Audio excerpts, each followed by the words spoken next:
blessé. Peu importe les problèmes.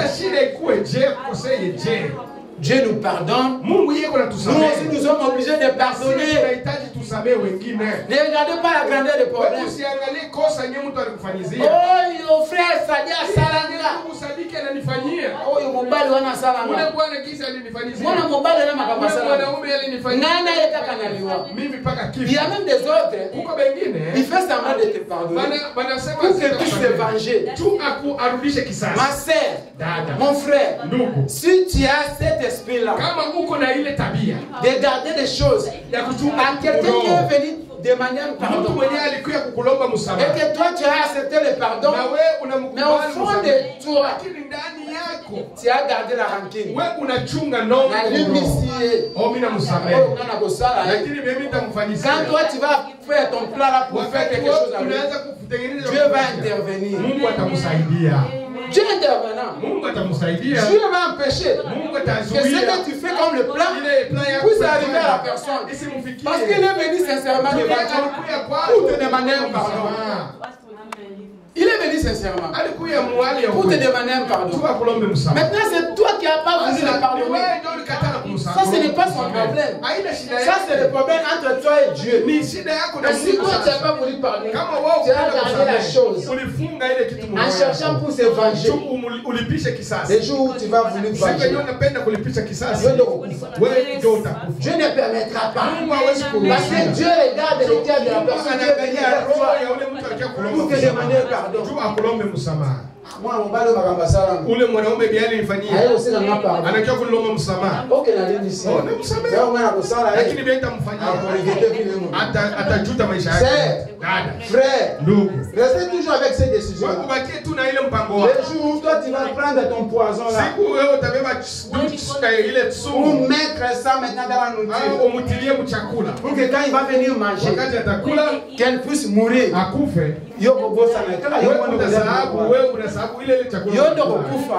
Parce que Dieu va les protéger.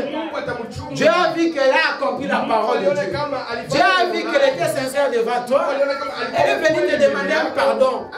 C'est toi qui n'as pas voulu. Comment une sœur et sa sœur dans la même famille?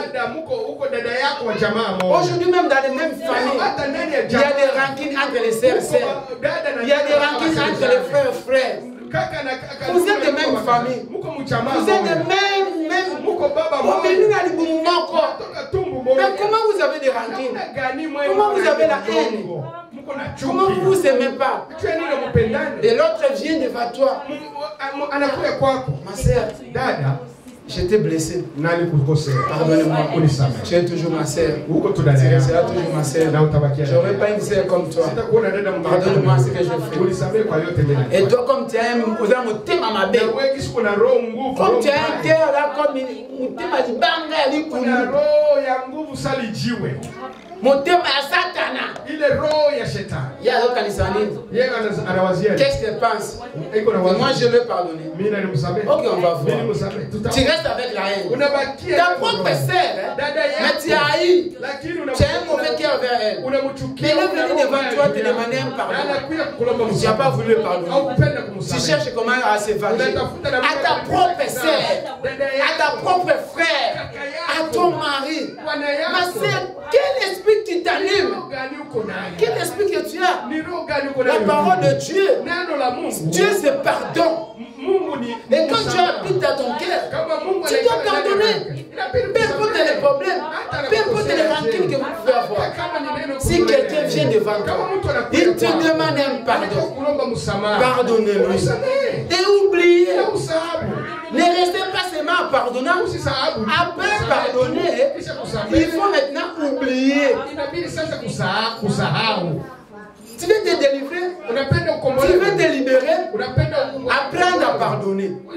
Parce que toi, si Dieu te donne ou te montre les vidéos des péchés, des problèmes que Dieu t'a pardonné, ben ce sont des conteneurs de péchés que tu as commis. Mais Dieu t'a toujours pardonné. Mais comment ton frère te fait quelque chose? Comment ton mari te fait quelque chose? Comment ta femme te fait quelque chose? Hamuna gani utakuza msamaha. Ukangika katika ngoa. Unafunga tu ile ile. Sababu niko zela penza kaka hao. Chunga tu atarudia. Yeye penza. Yeye. Na zela hiyo kasa re. Hii kisa anafanya tu. Comme la commission de re. Anafanya ikosa. Na zuie. Hapa. Regardez les cœurs que toi tu as. Quel genre de chrétien que tu es? Na zuie penza. Na mkamata. Ngana nini sasa? Mimi ni msahau ni osala ina vina nitamfanyia ako regretter. Hata sawa kama tu es chrétien, tu es Satan. Au shetani. La parole de Dieu nous dit neno la Mungu linatuambia pardonnez. Samehe. Nous allons lire la parole de Dieu. Tutasoma neno la Mungu. Frère Laurent, tu peux nous lire dans le livre de Matthieu. Tutasoma kitabu cha Mathayo. Matthieu 6:14. Mathayo sura 6 mstari wa 14. Verset jusqu'à 15. Mpaka 15. Écoutez ce que la Bible dit. Tusikie kisi Biblia inasema. Le pardon c'est une puissance qui libère. Masamaha. Tu ne peux pas pardonner et garder la rancune.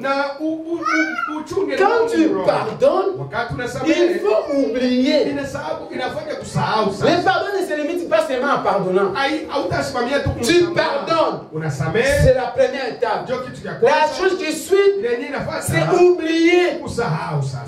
C'est ça le vrai pardon. Mais ce n'est pas que tu pardonnes, mais tu gardes la rancune. Quand tu regardes la sœur, quand tu regardes ton enfant, mais maman m'a pardonné. Mais je vois toujours dans le cœur de maman, il y a des séquelles. Quel genre de maman que tu es? L'enfant est venu demander un pardon. Mais quand tu le pardonnes, il faut oublier ça. Fais une nouvelle vie. On va commencer maintenant à zéro. Fais comme s'il n'y a rien n'était. Mais toi, tu as pardonné. Mais tu gardes la rancune. Oh non, ça là, il y a un retour. À regretter. Tu n'as jamais pardonné. Et toi, tu fermes la porte de ta vie pour aller au ciel. Parce que Dieu se pardonne. Nous commettons des péchés chaque jour que nous ne connaissons même pas. Mais Dieu, dans sa miséricorde, il nous pardonne toujours. Il nous pardonne toujours. Nous venons plaider la grâce de Dieu. Il est là pour nous pardonner. À combien plus fort ta sœur, ton frère, ton mari, ta femme, ton ami. Pourquoi pas le pardonner? Le pardon libère. Quand tu pardonnes, tu es libéré. Et Dieu habite dans ton cœur. Écoutez ce que la parole dit. Nous lisons Marc chapitre 6, verset 14 jusqu'à verset 15. Si vous pardonnez, écoutez, aux hommes leurs offenses, toi qui ne veux pas votre Père qui est aux cieux vous pardonnera aussi. Mais si vous ne pardonnerez pas aux hommes, votre Père ne vous pardonnera pas non plus vos offenses. Amen. Amen. Sœur, tu as écouté la parole de Dieu. Si toi tu ne pardonnes pas, parce que le problème est tellement grand, tu gardes ça dans ton cœur. Tu ajoutes même d'autres choses de toi-même. Tu commences à appeler toutes les diables. Tu te rappelles de toutes les choses que les gens t'ont fait. Une autre chose n'a rien à voir avec une autre chose. Les problèmes que tu avais en bas, ce n'est pas mêler ça avec les problèmes là. Parce que tu te rappelles de tout ce que les gens t'ont fait. Allez, tu vas maintenant faire tomber sur la tête de la frère. Tu veux tomber sur la tête de ton enfant. Tu veux tomber sur la tête de ton mari. Non, frère. Non, c'est pardonner. Et Dieu te pardonnera. Il faut apprendre à pardonner. Si tu n'arrives pas à pardonner, tu fermes ton chemin. Il y a des sœurs. Il y a des frères. Aujourd'hui dans le message, dans la parole de Dieu, tu vas les voir. Ils viennent, ils commettent une erreur. Et quand il fait l'erreur avec son frère ou sa sœur, il vient maintenant. Sœur, tu vois, j'avais commis une erreur. Sœur dit, frère Royo, il y a une salle.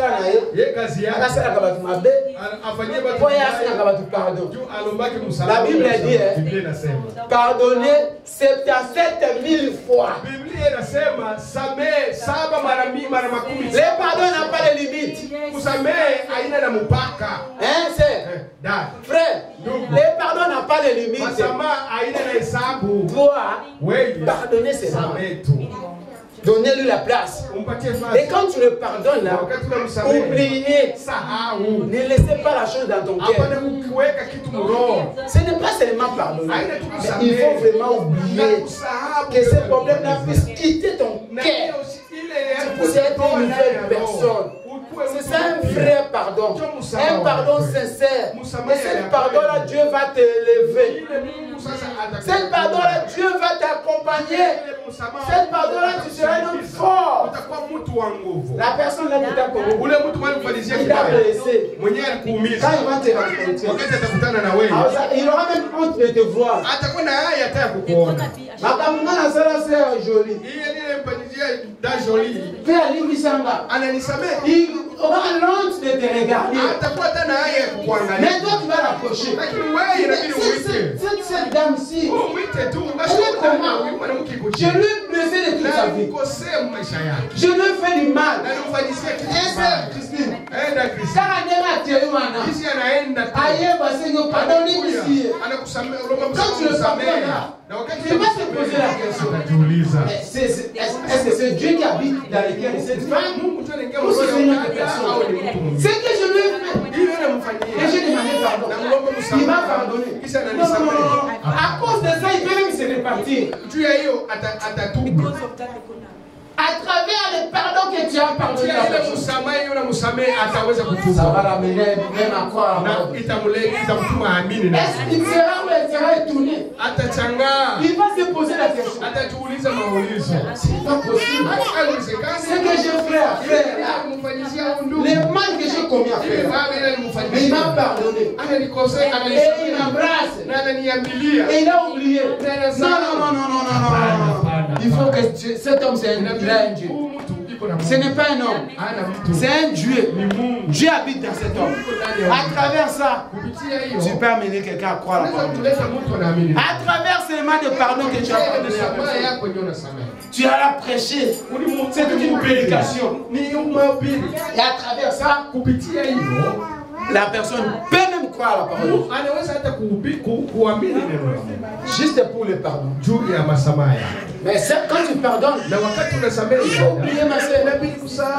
Parce que si tu n'oublies pas, tu n'as pas pardonné.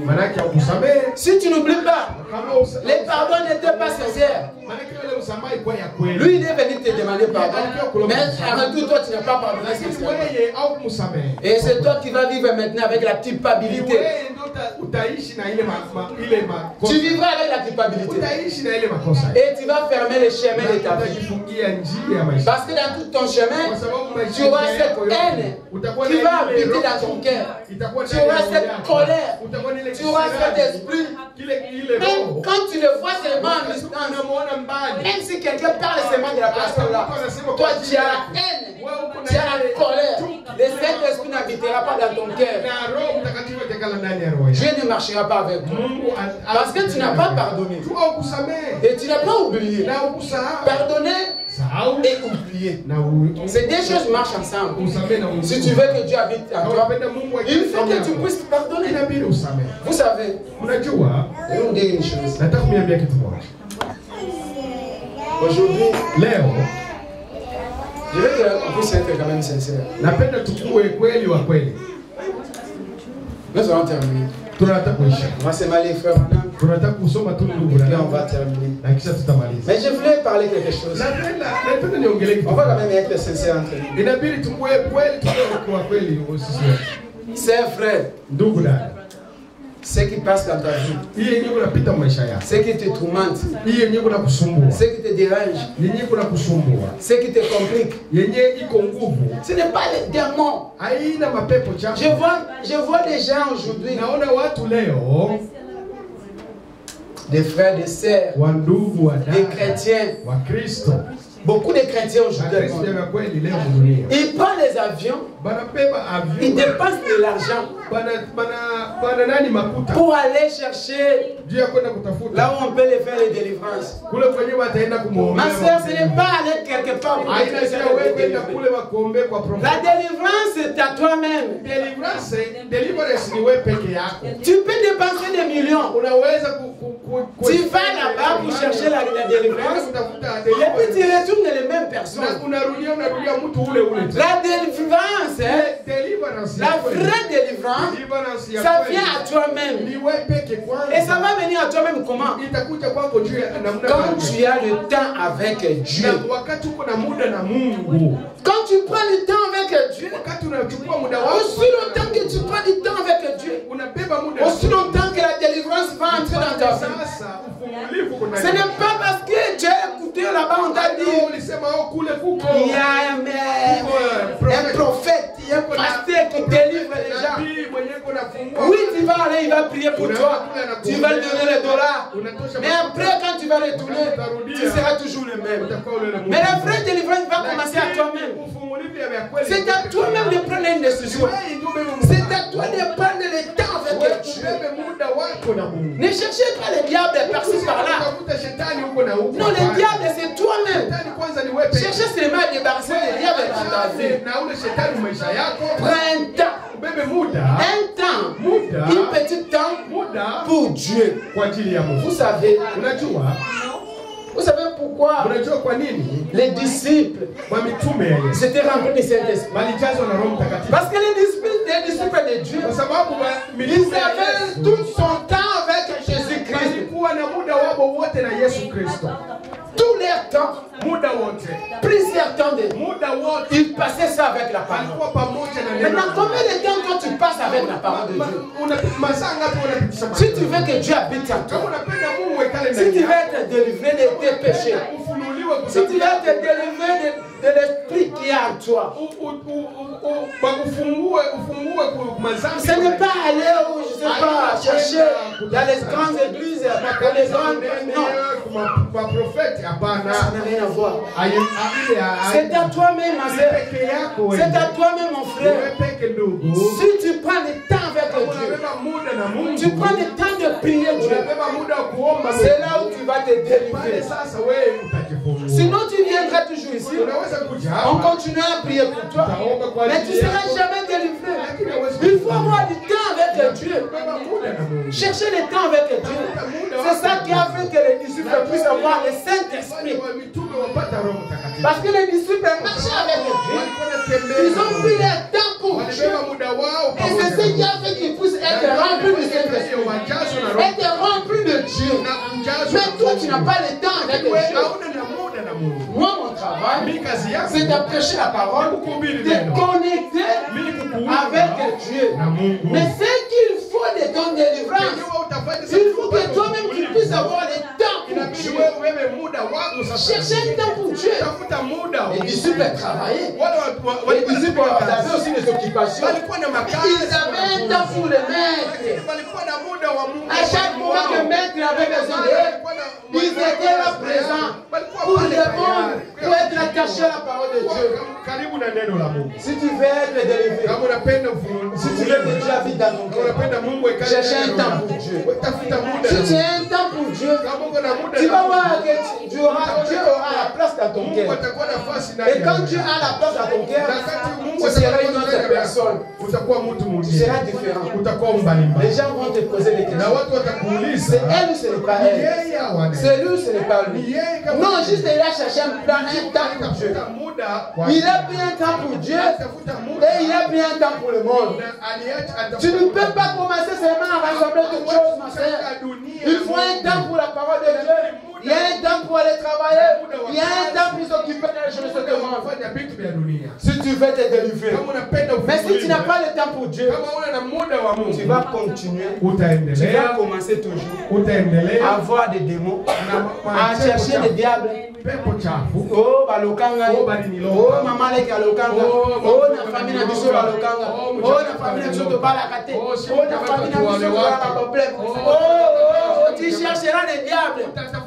Il n'y a pas de diable, ma soeur. C'est toi-même qui n'arrives pas à avoir le temps pour Dieu. Quand tu auras le temps pour Dieu, Dieu habitera dans ton cœur. Dieu te donnera la paix. Dieu te donnera une nouvelle vie. Tu seras une autre personne. Tu seras différent des autres parce que tu as le temps pour la parole de Dieu. Amen. Si tu n'as pas le temps pour Dieu, tu ne vas pas changer. Parce que tu n'as pas le temps pour Dieu. Comment Dieu va habiter dans ton cœur? Si toi tu n'as pas le temps pour Dieu, tu veux que Dieu habite dans ton cœur. Parce qu'il faut avoir le temps pour la parole de Dieu. Il faut avoir le temps de prier. Il faut avoir le temps de jeûner. Il faut avoir le temps de méditer. La même façon que tu as le temps pour aller travailler. La même façon que tu as le temps pour aller étudier. C'est la même façon que tu as le temps aussi pour la parole de Dieu. Mais si toi tu n'as pas le temps, comment Dieu va venir dans ta vie? Comment Dieu sera avec toi? Dieu ne sera pas avec toi parce que tu n'as pas le temps pour lui. Et lui aussi n'aura pas le temps pour toi. Si tu prends seulement une décision d'avoir un temps pour Dieu, Dieu habitera en toi. Tu seras une nouvelle personne. Ce n'est pas prendre l'avion, aller là-bas. Ils vont te délivrer. Et quand tu vas retourner, le même esprit va entrer en toi. Parce que toi, tu n'as pas le temps pour Dieu.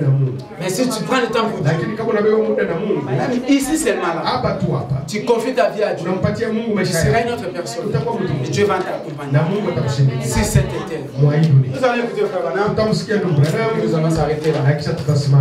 Dans le Frère Branham, dans le livre La divinité de Jésus-Christ. Qu'est-ce que Frère Branham dit là-bas? Et puis on va prier que chacun de nous, Dieu puisse te donner le cœur de pardonner. Et pas seulement pardonner, mais il faut aussi oublier. Nous allons écouter Frère Branham. Qu'est-ce que Frère Branham dit? Dans la divinité de Jésus-Christ. Nous allons encore écouter Frère Branham. La foi parfaite. Qu'est-ce que Frère Branham dit là-bas? Qu'est-ce que Frère Branham est en train de dire? Et après nous allons retourner à la maison. Écoutez Frère Branham. Maintenant mes amis, je sais que c'est la vérité. Frère Innocent, tu peux interpréter pour je sais que les gens ne se rendent pas compte de qui vous êtes. Chaque personne ici peut vivre au-dessus des péchés, peut vivre sans péché, vivre en Dieu. Amen. Vous ferez des erreurs. Tu feras des erreurs, ma sœur. Mais le sang de Christ, le sang de Christ vous pardonnera. Vous pardonnera. Cela veut dire que toi aussi tu commets des erreurs. Toi aussi tu fais des erreurs. Mais Dieu te pardonne, ma sœur. À combien plus fort quand ton frère, quand ton mari, quand ta femme commet une erreur, pour le pardonner. Si le sang de Dieu te pardonne, toi aussi tu es appelé de pardonner. Il faut pardonner, ma sœur. Et ne t'arrêtez pas seulement en pardonnant, mais il faut oublier. Car le pardon, c'est une puissance qui libère. Continuez, frère. Père, pardonne-leur car ils ne savent pas ce qu'ils font. Père, pardonne-les. Ou à sa mère. Quand il ne sait pas ce qu'il fait. Continuez, frère. Pas vrai. Cette même puissance de Christ qui était suspendue à la croix du Calvaire. Le même Dieu qui l'a ressuscité au jour de la résurrection, c'est en vous maintenant, vous qui avez le Saint-Esprit. Oh, ne l'aimez-vous pas? Oh là là, écoutez sa voix qui appelle aujourd'hui. Amen. Amen. Frère, on y a encore la foi.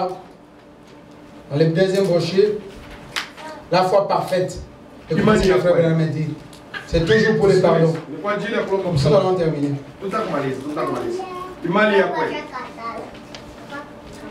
La foi parfaite. Et si la foi est basée sur le pardon? La foi, ma sœur, ta foi que tu as là est basée sur le pardon. Il y aura toujours les épreuves Il y aura toujours des problèmes. Parce que nous vivons dans la société. Nous vivons avec les maris, avec les femmes, avec les enfants. Mais si tu veux que ta foi puisse croître, il faut toujours pardonner. Il y aura toujours des épreuves. L'homme restera toujours l'homme. L'homme est toujours faillible. Le corps est toujours péché. Et quand l'homme pêche, tu dois pardonner, ma sœur. Quand ta femme pêche, tu dois pardonner, mon frère. Parce que c'est tout un corps. Le corps a toujours des faiblesses. Et tu es là pour pardonner. Ne soyez pas fort. Quand c'est péché, si c'est le problème, je ne peux pas pardonner. Non, tu es obligé de pardonner, ma sœur. La Bible même, elle est allée plus loin. La Bible dit ceux qui ont coutué moi si nayo, à ça le péché. Tu as le chemin de lui pardonner. Ce n'est pas de répudier. Tu peux aussi pardonner. Ça veut dire qu'il y a une puissance dans les pardons. Au Cameroun, moi, c'est un des couples. En fragant de lit, la Bible te recommande que frère, tu peux pardonner. Mais c'est grave. Mais la Bible, la parole, Dieu t'oblige. Tu peux aussi lui pardonner. Ce n'est pas seulement avoir une décision ferme. Tu peux pardonner. C'est un homme. Il a tombé. Ramenez-lui à la parole. Et lui pardonnez-lui. Et oubliez ça. C'est ça ta force. Elle va voir qu'en tout cas, Dieu m'avait fait grâce de rencontrer un mari comme celui. En tout cas, Dieu m'a fait une grâce de rencontrer une femme comme celui. C'est ça la puissance du pardon. Il y a une puissance qui habite dans le pardon. Si tu ne savais pas pardonner, aujourd'hui apprendre à pardonner. Ton mari, la femme, les enfants, les camarades à l'école, apprendre à les pardonner. Car le pardon, c'est une puissance qui libère. Et ne t'arrête pas seulement en pardonnant. Oubliez la chose. Fais une nouvelle vie. Dieu habitera dans ton cœur.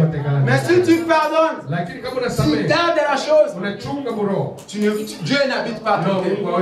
C'est toi qui vas vivre avec la culpabilité. Et tu fermes ton chemin pour aller au ciel. Amen. Terminez, frère. Et alors, comme nous l'avons dit ce matin, essayons de placer l'église là où nous pouvons réellement voir les temps apostoliques agissant au milieu de nous. C'est de cela que nous avons tous faim. Et cela se trouve juste à la parole. Nous les voyons. Mais nous voulons en voir plus. Nous voulons que ce soit une telle effusion que cela nous aide à nous déverser sur notre âme. Amen. Amen. Amen. Que Dieu vous bénisse. Nous avons écouté la parole à propos du pardon. Ma sœur, si tu es ici et que tu n'avais pas le cœur de pardonner, car le problème viendra toujours. Tes enfants vont te choquer. Ton mari va te choquer. Il y aura toujours des épreuves. Apprendre à pardonner. Ne t'arrêtez pas seulement en pardonnant, mais apprendre aussi à oublier et continuer un nouvel chemin. C'est là où tu ouvres les portes de ta vie. Mais si tu n'arrives pas à pardonner, Dieu aussi ne te pardonnera pas. Car toi tu commets aussi des erreurs.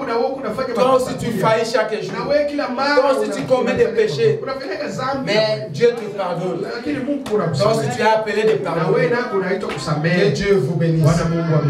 Tenez-nous debout. Nous allons chanter. Chacun de nous va demander la grâce de Dieu. Que Dieu puisse te donner l'esprit de pardon. Si tu connais quelqu'un que tu as blessé et que tu n'as jamais pardonné, et que tu as resté avec la rancune dans ton cœur, et que tu n'as pas arrivé à lui pardonner, après avoir écouté cette parole, prends maintenant une décision de lui pardonner et d'oublier. Si tu n'as pas encore pardonné, alors qu'on t'a déjà demandé le pardon, mais toi tu avais juré, toi tu avais dit que moi, à cause de ce que frère m'a fait, à cause de ce que ma soeur m'a fait, à cause de ce que mon frère m'a fait, à cause de ce que mon mari m'a fait, je ne lui pardonnerai jamais. Aujourd'hui, la parole est devant toi. Si tu ne pardonnes pas, c'est toi qui seras jugé. Si tu ne pardonnes pas, c'est toi qui vas fermer ton chemin. Pardonnez pour que Dieu te pardonne.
N'arrêtez pas de pardonner, oubliez la chose.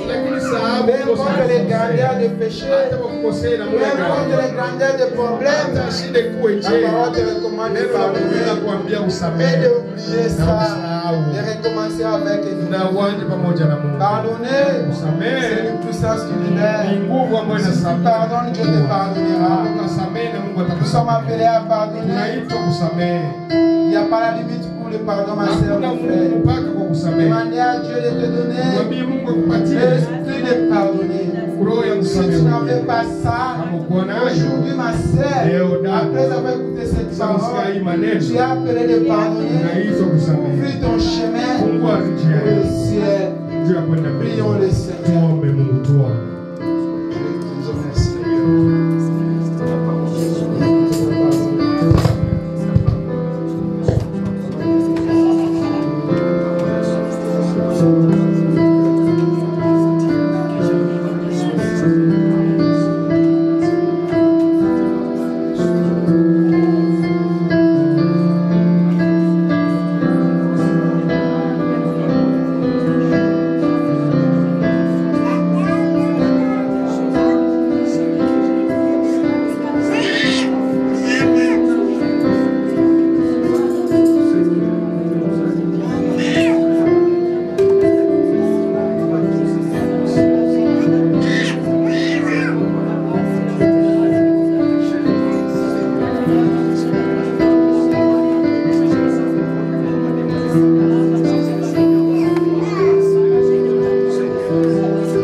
Que Dieu puisse t'accompagner là.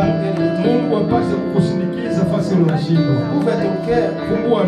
Si tu ne savais pas pardonner, si tu étais rancuné, si tu ne savais pas oublier, après avoir pardonné, alors que notre frère va prier, ouvre seulement ton cœur. Lève seulement ta main. Que Dieu te donne le cœur de pardonner. Que Dieu te donne le cœur d'oublier. Dieu est là, il est présent. Il regarde seulement ton cœur. Si tu disposes ton cœur, Dieu viendra dans ton cœur. Dieu te donnera le cœur de pardon, le cœur d'oubli et le cœur de recommencer une nouvelle vie. Alors que notre frère va prier. Lève ta main. Ouvre ton cœur. Que Dieu te donne l'esprit de pardon. Si tu ne pardonnes pas, Dieu n'habitera pas dans ton cœur. Si tu ne pardonnes pas, tu n'auras pas le Saint-Esprit. Si tu ne pardonnes pas, tu n'auras pas le ciel. Il faut pardonner. Parce que Dieu aussi te pardonne. Il faut pardonner pour que le ciel puisse t'appartenir. C'est dans le pardon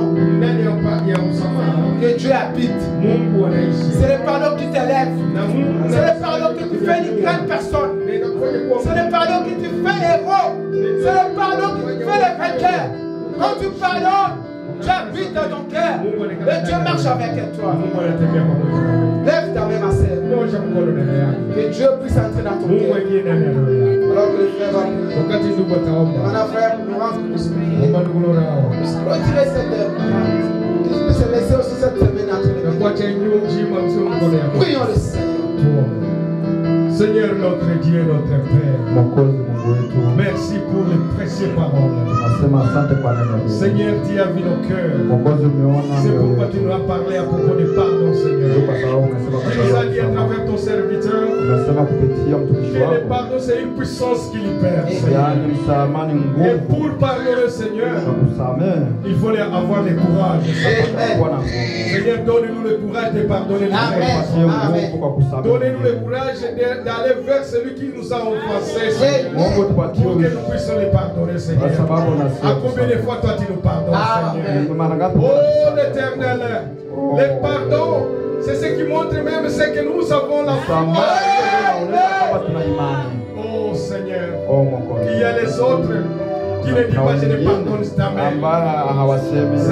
C'est parce qu'ils ont les cœurs durs, Seigneur. Oh Seigneur, décharger notre cœur, d'enlever cet cœur de la pierre et nous des cœurs qui savent comment pardonner, Seigneur. Pardonne-nous nos offensés, comme nous nous pardonnons aussi les autres. Seigneur, libère-nous, l'Éternel. C'est cela qui montre que nous sommes tes enfants. Oh l'Éternel, bénis ton serviteur qui a parlé cette parole qui est très belle, Seigneur. Donne-lui l'inspiration, Seigneur. Donne-lui la sagesse de conduire ce petit troupeau, Seigneur. Nous abandonnons la semaine entre tes mains. Oh l'Éternel, c'est toi qui es notre bon berger. Si tu nous laisses, nous serons éparpillés dans le monde. Tu nous as appelés dans ta parole. Tu as dit que les personnes ne viennent pas à toi. Tu ne peux pas l'appeler. C'est toi qui nous as appelés, Seigneur. C'est pourquoi l'Éternel ne nous abandonne jamais. Ne nous laisse pas jamais de car le monde veut nous retirer, Seigneur. Oh Seigneur, nous avons juré. Nous avons dit, Seigneur, nous allons te suivre jusqu'à la fin. Donne-nous la foi. Donne-nous le courage. Et de mériter ta parole. Oh l'Éternel, protège-nous dans les mains de Satan. Seigneur, même les voitures que nous conduisons, c'est quelque chose qui ne fabrique pas de somme. Quelque chose qui n'a pas d'assurance. Seigneur, protège-nous avec la sagesse. Garde nos familles, Seigneur. Si tu ne tardes pas à venir, on puisse se rencontrer pour écouter ta parole, Seigneur. J'abandonne tous les enfants de Dieu entre tes mains.